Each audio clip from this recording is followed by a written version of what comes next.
Aegean সাগরের তীরে অবস্থিত ইউরোপের খুব সুন্দর একটা দ্বীপ হলো গ্রিস। আমরা এখন 7 দিনের ট্রিপে ঘুরতে এসেছি গ্রিস।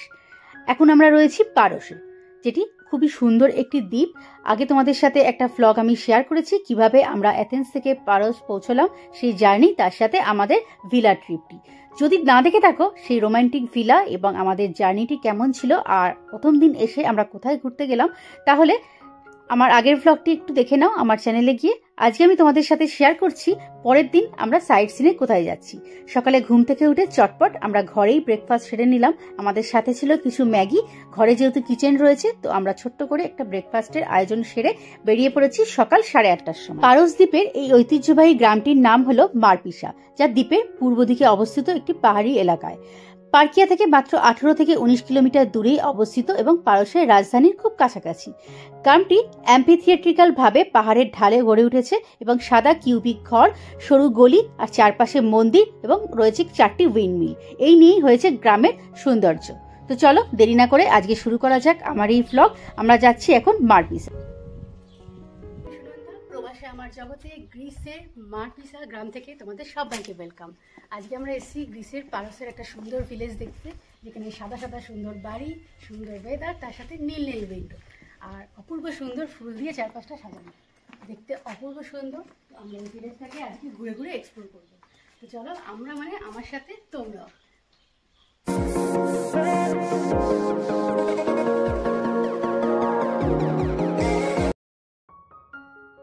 আমাদের ভিলা থেকে এই মারপিসা ভিলেজটি যেতে 30 মিনিটস মতন লাগবে বাই কারে। কার তো আমাদের রেন্টে নেওয়াই আছে 4 দিনের জন্য।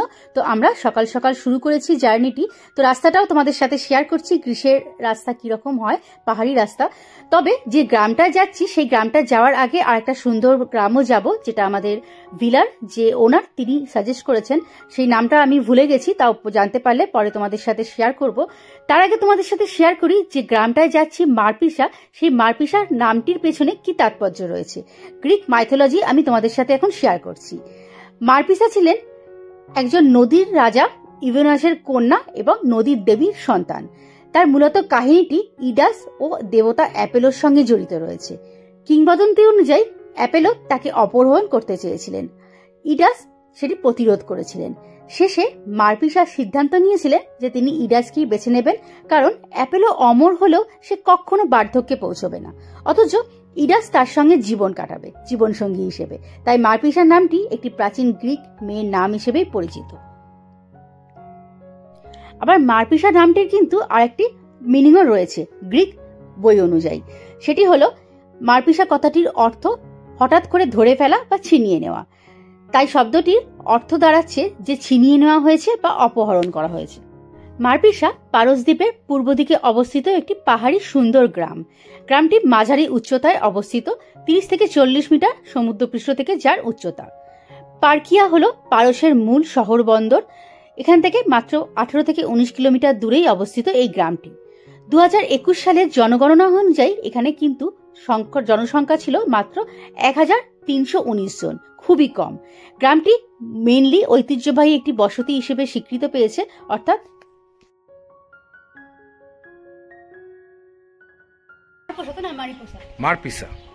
মারপিসা গ্রাম থেকে তোমাদের সবাইকে ওয়েলকাম। দেখতে পাচ্ছ সামনে সুন্দর ভিলেজ। আমরা এখন এই ভিলেজটার ভেতরে যাচ্ছি।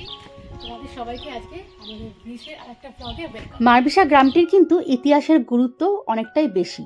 এই গ্রামটি 1926 সালে নাম করা হয়েছিল মারপিসা। এর আগে কিন্তু অন্য একটি নাম ছিল। তো এই গ্রামটির এত পুরনো এবং ঐতিহ্যবাহী কেন, তার পেছনে আর একটা কারণও রয়েছে। পারসের বিখ্যাত ভাস্কর নিকোস পেরান্টিনোসের জন্মস্থান এবং তার জীবন কাহিনী কিন্তু এখানেই প্রদর্শিত হয়। তিনি এখানেই জন্মগ্রহণ করেছিলেন, এই মারপিসা গ্রামে।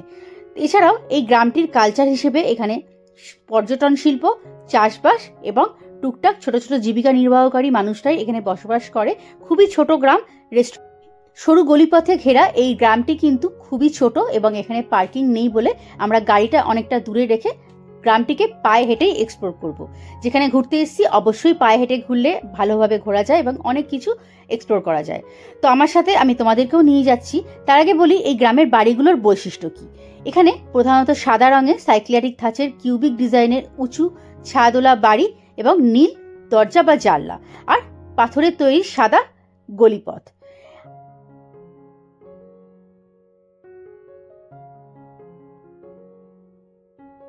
Meow. Meow. Meow. টাটা।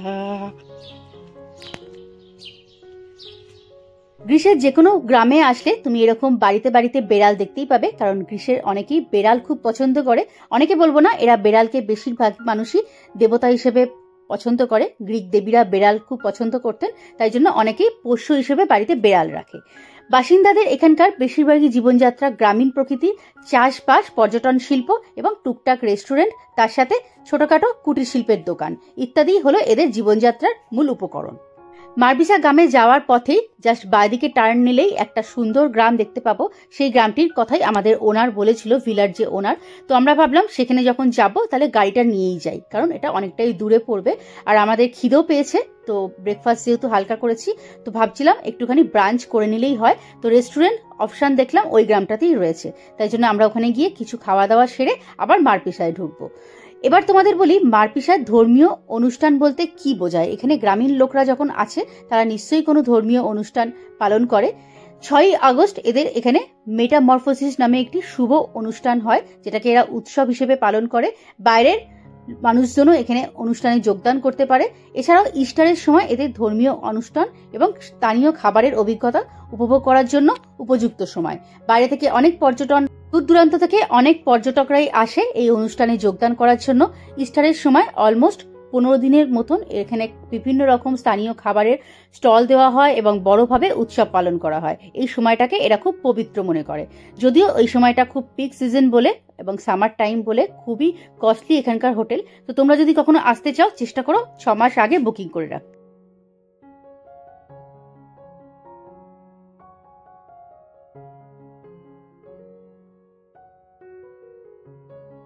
প্রচন্ড রোদ্দুর আর অনেকক্ষণ ধরেই আমরা হাঁটছি। তো হাঁটতে হাঁটতে প্রচুর অলিভ গাছ যেমন দেখছি, আবার মনে হচ্ছে একটু কোথাও ছায়াতে বসলেও ভালো হতো। তো অনিশ তো একটুখানি গরমের মধ্যে কষ্টই পাচ্ছে, ওর যেহেতু মাথায় টুপিটা আনতে ভুলে গেছে। তো বলছে কোথাও একটু বসে রেস্ট নিই, হালকা কিছু খেয়ে নিই, তারপর আবার আমরা যাব। তো এখন আমরা রেস্টুরেন্টের খোঁজেই যাচ্ছি, কোথাও একটা খাবারের দোকান পেলে ভালো হয়।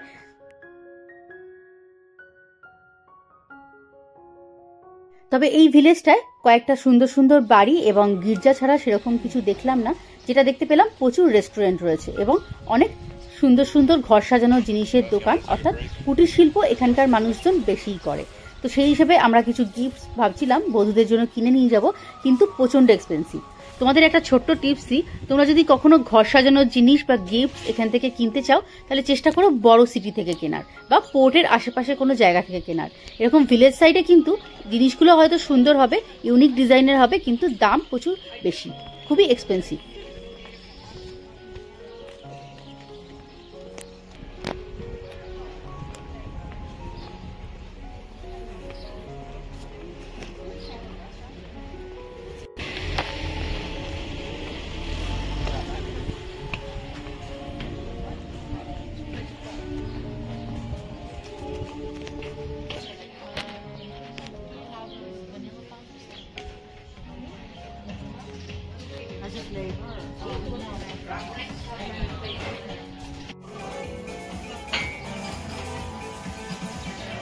মাছি বসছে।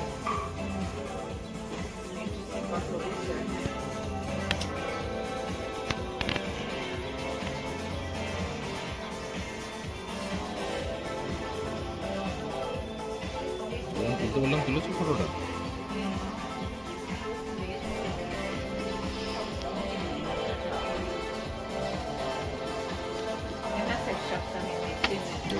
তো আমাদের খাবার এসে গেছে, যদিও পরিমাণটা দুজনের জন্য সাফিসিয়েন্ট নয়, দামটা খুবই বেশি।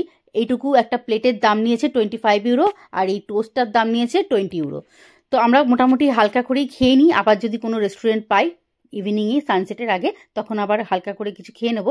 এখান থেকে দেখো ভিউটা কি সুন্দর লাগছে, ওই দূরে দেখা যাচ্ছে সমুদ্র আর আশেপাশে সাদা সাদা সুন্দর সাজানো বাড়িগুলো।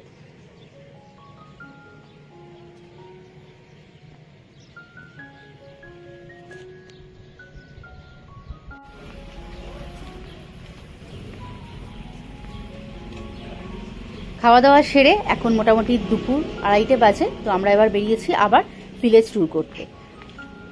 পাথুরি রাস্তা দিয়ে আমরা হেঁটে যাচ্ছি। এখানে যেমন কুটির শিল্প তোমাদের বললাম, প্রচুর কুটির শিল্পের দোকান। একটুখানি এগোলেই তুমি কিছুক্ষণ পরপরই এরকম ছোটখাটো বাড়ির নিচে দোকানগুলো দেখতে পাবে।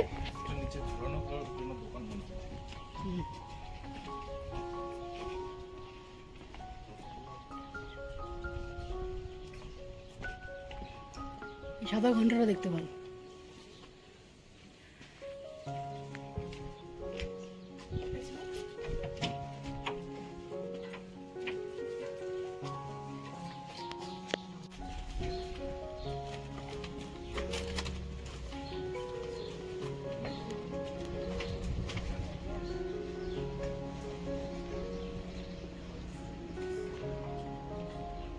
এখানে জিনিসগুলো কিন্তু খুবই ইউনিক, হাতে বানানো এবং খুবই অন্যরকম ডিজাইনের দেখতে, যেগুলো নর্মালি পোর্ট এরিয়াতে দেখা যায় না, কিন্তু দামগুলো তেমনই সুন্দর।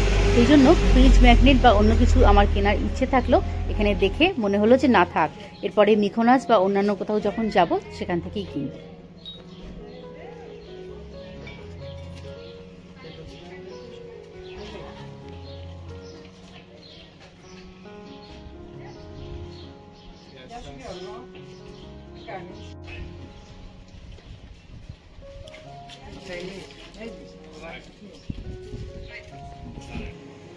আমার ফটো তুলে দেবে।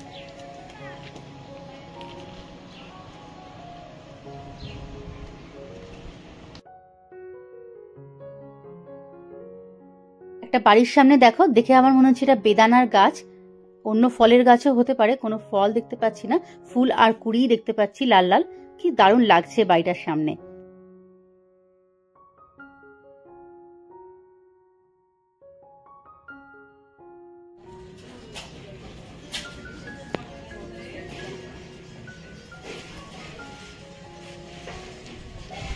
তবে একটা কথা বলে রাখি, এই পুরো গ্রীষ্মের ট্রিপটার কিন্তু প্ল্যান আমি নিয়েছিলাম আমার একজন অফিস কলিগের থেকে, যে কিন্তু গ্রীষ্মেরই ছেলে এবং সে বিয়ে করেছে একজন জার্মান মেয়েকে, সেই জন্য আমাদের জার্মানিতে এখন কাজ করছে এবং সেখানে রয়েছে। ও আমাকে সবকিছু ডিটেলসে বলে দিয়েছে কোন জায়গাটা থাকার জন্য ভালো, কোন এরিয়াটায় তুমি ঘুরতে যেতে পারো, কোথাকার খাওয়ার ভালো, ট্র্যাডিশনাল ফুড কোথায় ভালো পাবে, কোথা থেকে কেনাকাটি করবে, সব ডিটেলস আমি ওর থেকে নিয়েই ঘুরতে এসেছি। তো এখানে ঘুরতে এসেছি এই মে মাসের টাইমটায়, আমরা লাকিলি এতটা ফাঁকা পাচ্ছি, নর্মালি এরকম ফাঁকা থাকে না, সামার টাইমে খুব ভিড় হয়। তোমরা হয়তো অনেকেই জানো যে গ্রীষ্মে এর আগে অনেকবারই আর্থকোয়েক হয়ে গেছে এবং অ্যালার্ট ছিল, সবাই ছেড়ে চলে গেছে, তাদের হোটেল বুকিং ছিল, অনেকেই চলে গেছে বা ক্যান্সেল করে দিয়েছে, সেই জন্যই হয়তো আমরা এরকম ফাঁকা পাচ্ছি। আমাদেরও বুকিংটা অনেক আগেই করা ছিল, তো আমরা ক্যান্সেল করিনি, মনের জোর নিয়ে ভরসা নিয়ে এগিয়ে এসেছি জাস্ট।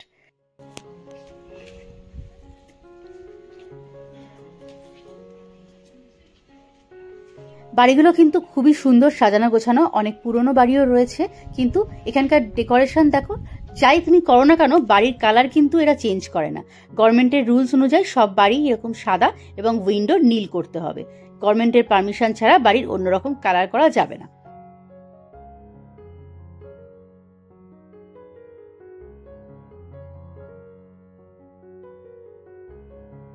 তো ঘুরতে ঘুরতে আমরা প্রচুর রিলস করলাম, অনেক সিনেমার মতন মুভিও করেছি শ্যুট। আর এই গাছটার নিচে আমি একটা আমার ডান্সের রিলস করেছি, আমার চ্যানেলে অলরেডি আমি শেয়ার করেছি, যদি না দেখে থাকো আমার চ্যানেলে গিয়ে একবার প্লিজ দেখে নাও।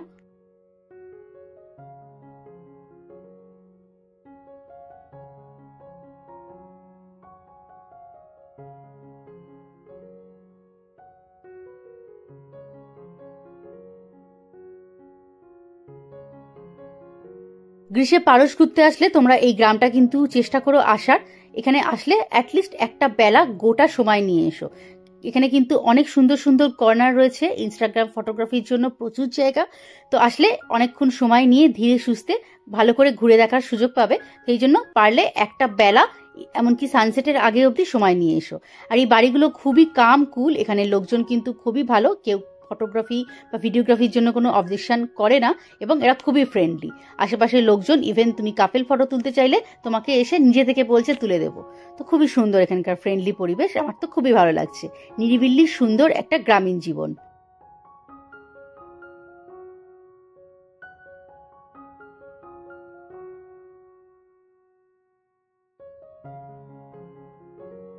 কত পুরনো দিনের রাস্তা দেখো, আর সরু সরু গলির মাঝখান দিয়ে একটা বাড়ি থেকে আরেকটা বাড়ির ডিস্টেন্স কিন্তু খুব একটা বেশি নয়। এখানে কিন্তু সবাই পায়ে হেঁটেই চলাচল করে, খুব বেশি হলে ছোটখাটো সাইকেল বা এরকম ঠেলা গাড়ি টাইপের এখানে ইউজ করে, কিন্তু বড় গাড়ি নিয়ে এখানে কেউই আসে না।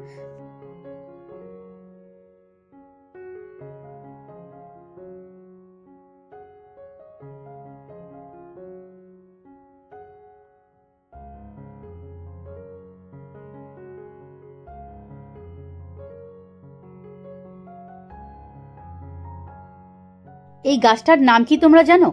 আমাদের দেশে এটাকে আমরা কাগজ ফুল হিসেবে চিনি, কিন্তু এখানে এটাকে বোগেনভেলিয়া বলে। তো গাছটা তো আমার দারুণ লাগছে, সাদা বাড়ির গায়ে এরকম সুন্দর কালারের গাছগুলো আমার খুব সুন্দর লাগছে।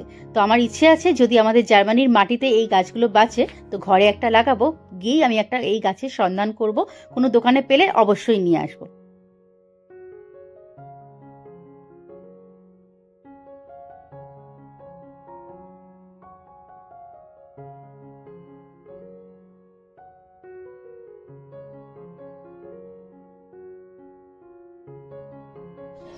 আমরা ভিলেজ থেকে বেরিয়ে আসলাম, যাচ্ছি আরেকটা ভিলেজের উদ্দেশ্যে।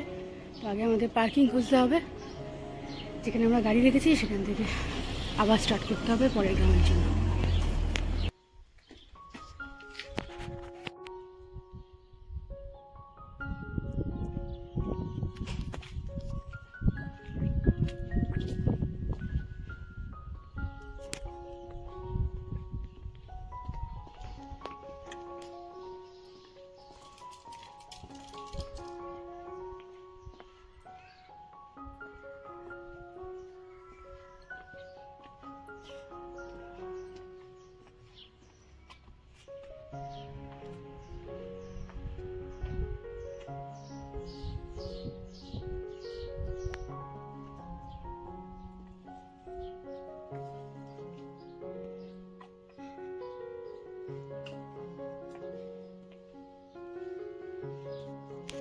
এই জায়গাটা তো অপূর্ব সুন্দর লাগছে। এই কর্নারটা স্পেশালি সাদা বাড়ির দেওয়াল, তার উপর এরকম সুন্দর কালারফুল একটা ফুল গাছ খুব সুন্দর করে সাজানো, আর নীল রঙের দেওয়াল, এমনকি ব্যালকনি, আর তার সাথে সাথে ছোট ছোট চেয়ার করা রয়েছে বাইরে, সেগুলোও নীল। দারুণ লাগছে কম্বিনেশনটা সত্যি। ওপরের নীল আকাশের নিচে এমন সুন্দর বাড়ি সাদা, আর তার উপর এরকম সুন্দর ফুল গাছ দিয়ে সাজানো, মনে হচ্ছে যেন স্বপ্নের জায়গা, তাই না? কি দারুণ লাগছে।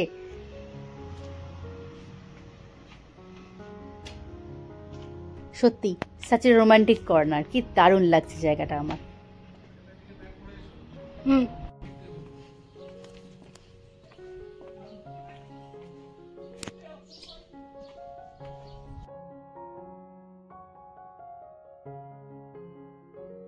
পায়ে হেঁটে চলতে চলতে কত কিছুই আবিষ্কার করা যায়। দেখো আমরা একটা খুব সুন্দর ফিল্মি জায়গা আবিষ্কার করলাম, কি সুন্দর লাগছে এই কেভের মাঝখান দিয়ে যেতে।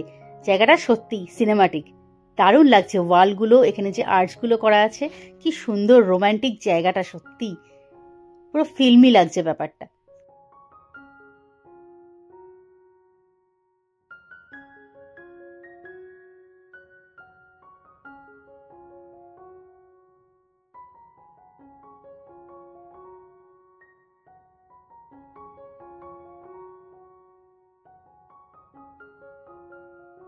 ওয়াও, এই জায়গাটা তো অপূর্ব সুন্দর। এরকম সুন্দর জায়গায় আসলে কে না পারে একটা সুন্দর ভিডিও বা রিলস না বানিয়ে থাকতে।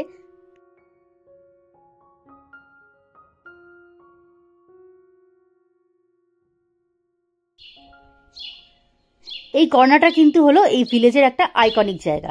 তোমরা কখনো সার্চ করলে এই জায়গাটাই পাবে, মারিপোসা নাম দিয়ে। তো এটা হচ্ছে এন্ড পয়েন্ট, এটার পর কিন্তু শুরু হয়ে যাচ্ছে হাইওয়ে এবং অন্য একটা গ্রামে যাওয়ার রাস্তা। আমার কাছে তো এই গ্রামটা ঘোরার অভিজ্ঞতা দারুণ, আমি খুবই ভালো এনজয় করেছি। আজকে সুন্দর সুন্দর লোকেশনে ফটো তুলেছি, অনেক ভিডিওস রিলস তুলেছি, তোমাদের সাথে অবশ্যই শেয়ার করব। কিছু কিছু অলরেডি শেয়ার করেছি, তোমরা দেখে নিও। তবে তোমাদের একটা কথাই বলবো যে এখানে আসলে কিন্তু সময় নিয়ে এসো হাতে, জায়গাটা সত্যিই খুব সুন্দর।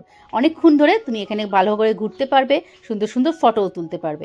এবং পার্সোনালি এই জায়গাটা সত্যি এতটা কাম আর সুন্দর একটা পরিবেশ যে তোমার বেশিক্ষণ থাকতেও ইচ্ছে করবে। বাতাসে ভেসে আসছে সুন্দর পাখির ডাক, আশেপাশে এরকম ফুল দিয়ে সাজানো বাড়ি, আর তার উপর এত সুন্দর একটা রোমান্টিক এবং স্নিগ্ধ পরিবেশ আমি তো দারুণ এনজয় করছি। তোমরা কেমন ফিল করছো, তোমাদের কেমন লাগছে অবশ্যই আমাকে জানিও কমেন্ট সেকশনে। আর কখনো যদি ঘুরতে আসো এই জায়গাটার নাম অবশ্যই তোমাদের বাকেট লিস্টে চেষ্টা করো আগে রাখার, এবং প্রথম দিকে এই জায়গাটা ঘুরে নিও, তাহলে তোমাদের গ্রিস এবং পারস সম্বন্ধে যে ফিলটা আসবে সেটা সত্যিই খুব ভালো।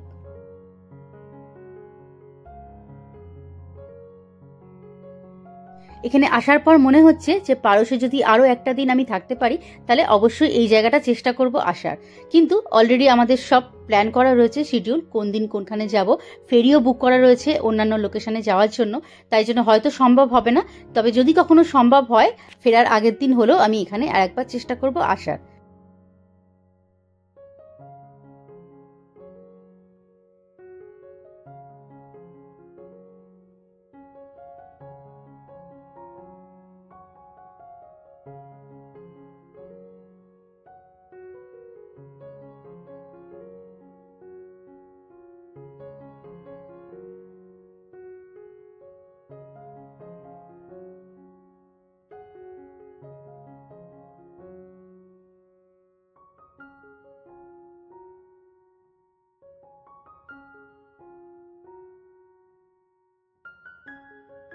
দেখতে দেখতে টাইমটা বড্ড তাড়াতাড়ি কেটে গেল, এখন অলরেডি 5টা বাজে। তো আমাদের আবার ফিরতে হবে। আজকে রেস্টুরেন্টের খাবারটাও আমাদের ঘরে নিয়ে যেতে হবে বা কোথাও 7টার মধ্যে আমাদের ডিনার সেরে নিতে হবে, কারণ অনেকটাই দূরে আমরা থাকছি যেখানে কোনো রেস্টুরেন্ট নেই। তো খাবার নয় খেয়ে যেতে হবে, আর নালে আমাদের ঘরে খাবার নিয়ে যেতে হবে। তো সেই জন্য চেষ্টা করছি আজকে তাড়াতাড়ি ডিনারটা সারার, কালকে আবার সকাল সকাল ফেরি আছে অন্য একটা জায়গায় যাওয়ার জন্য। তো বেড়ালের এক্সপিরিয়েন্সটা তোমাদের সাথে আমি শেয়ার করি। এখানে যেমন কর্নারে কর্নারে তুমি বেড়াল দেখতে পাবে, তেমনি বেড়ালগুলো কিন্তু খুবই ফ্রেন্ডলি। তুমি একবার আদর করতে চাইলেই কিন্তু ওরা তোমার কাছে চলে আসবে। তবে আমার কিন্তু এখনো অবধি 2 দিন ধরে ঘুরছি, কোনো বিটার এক্সপিরিয়েন্স নেই। অনেকে অবশ্য বলেছিল যে বেড়াল থেকে সাবধানে থাকবে বা তাদেরকে হট করে টাচ করতে যাবে না, কারণ আননোন পার্সনকে ওরা আঁচড়ে কামড়ে দিতে পারে।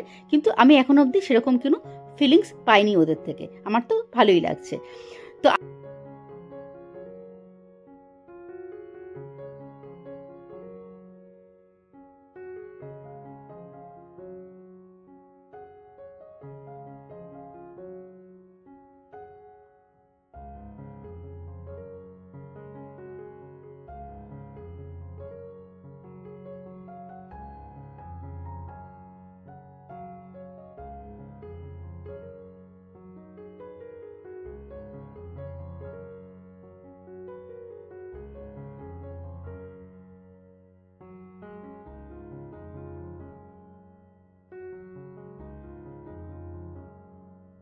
মারপিসা আমাদের ঘোরা কমপ্লিট হয়ে গেল। এবার আমাদের ফিরতে হবে হোটেলের দিকে, আর না হলে রাস্তায় কোনো রেস্টুরেন্টের খোঁজ করতে হবে। এখন আপাতত আমরা যাচ্ছি পার্কিংয়ে আমাদের গাড়িটা নিয়ে, তারপর আমরা ডিসাইড করব কোথায় যাব। তো এখনো রোদ্দুর রয়েছে, এখন বাজে 5:30। তো আশেপাশে প্রচুর অলিভ গাছ, অরেঞ্জ গাছ এবং অ্যাপেল গাছ আমরা দেখতে পাচ্ছি। তবে তোমাদের একটা এক্সপিরিয়েন্স শেয়ার করি, এখানে ঘুরতে আসলে কিন্তু অবশ্যই জল বা ড্রিঙ্কস ক্যারি করো, কারণ ভিলেজের মধ্যে কিন্তু সেরকম দোকান খুব একটা দুপুরের দিকে খোলা থাকে না। তো এখন আমরা চলেছি আমাদের রেস্টুরেন্টের উদ্দেশ্যে। তারপর আজকে আবার 7টার মধ্যে ডিনার সারতে হবে, কাল সকালেই আমাদের অন্য একটা লোকেশনে যাওয়ার জন্য ফেরি আছে। সেটা কোথায় যাব আমি পরে শেয়ার করব, আজ সেটা সারপ্রাইজই থাক। তো আজকের ভিডিওটা এখানেই শেষ করছি। কেমন লাগলো প্লিজ দেখে জানিও, ভালো লাগলে একটা লাইক করে দিও। ফ্রেন্ডস ও ফ্যামিলির সাথেও প্লিজ শেয়ার করতে ভুলো না। আর যদি তোমরা নতুন হয়ে থাকো আমার চ্যানেলে, প্লিজ চ্যানেলটা একটু সাবস্ক্রাইব করে দিও। দেখা হচ্ছে খুব শিগগিরই আবার অন্য আর একটা ভিডিওতেই। Till then take care and bye by.